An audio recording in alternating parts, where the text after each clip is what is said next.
புதுச்சேரியில் அரசு பள்ளி இடமாற்றத்திற்கு எதிர்ப்பு தெரிவித்து பொதுமக்கள் போராட்டத்தில் ஈடுபட்டு வருகின்றனர். இது தொடர்பான கூடுதல் தகவல்களை தருவதற்காக நமது செய்தியாளர் அக்பர் இணைப்பில் இருக்கிறார். வணக்கம் அக்பர், உங்க தகவல்களை சொல்லுங்க. வணக்கம் ராதிகா. புதுச்சேரி சின்ன வீராம்பட்டினம் பகுதியில் 100 ஆண்டுகளுக்கு மேல் இயங்கி வந்த அரசு தொடக்க பள்ளியை இடமாற்றம் செய்ய எதிர்ப்பு தெரிவித்து மக்கள் போராட்டத்தில் ஈடுபட்டு வருகின்றனர். புதுச்சேரி சின்ன வீராம்பட்டினம் பகுதியில் அரசு தொடக்கப்பள்ளி இயங்கி வருகிறது.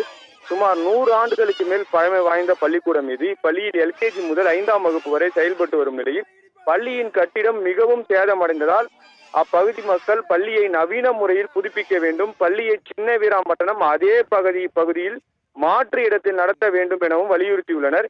இந்நிலையில் நேற்றைய முன்தினம் பள்ளி கல்வித்துறை சார்பில் பள்ளி வளாகத்தில் நோட்டீஸ் ஒட்டப்பட்டது. அதில் மாணவர்களின் எண்ணிக்கையானது 10க்கும் குறைவாக இருப்பதால் பள்ளியை மூட உத்தரவு பிறப்பித்துள்ளது.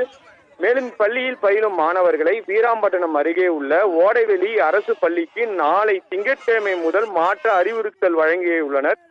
இந்நிலையில் இதற்கு எதிர்ப்பு தெரிவித்து சின்ன வீராம்பட்டினம் பகுதியைச் சேர்ந்த மக்கள் மற்றும் மாணவர்களின் பெற்றோர்கள் இன்று பள்ளி அருகே உள்ள சாலையில் அமர்ந்து கவர்னர் ஈர்ப்பு ஆர்ப்பாட்டத்தில் ஈடுபட்டு வருகின்றனர். அதாவது 100 ஆண்டுகளுக்கு மேல் பழமை வாய்ந்த பள்ளியை மாற்றக்கூடாது, பள்ளியை நவீன முறையில் புதுப்பித்து அதே பகுதியில் நடத்த வேண்டும், அதுவரை இதே பகுதியில் உள்ள மாற்று இடத்தில் பள்ளியில் நடத்த வேண்டும், நாங்களே இடம் தருகிறோம், பள்ளியை சின்ன வீராம்பட்டினம் பகுதியிலேயே செயல்படுத்துங்கள்.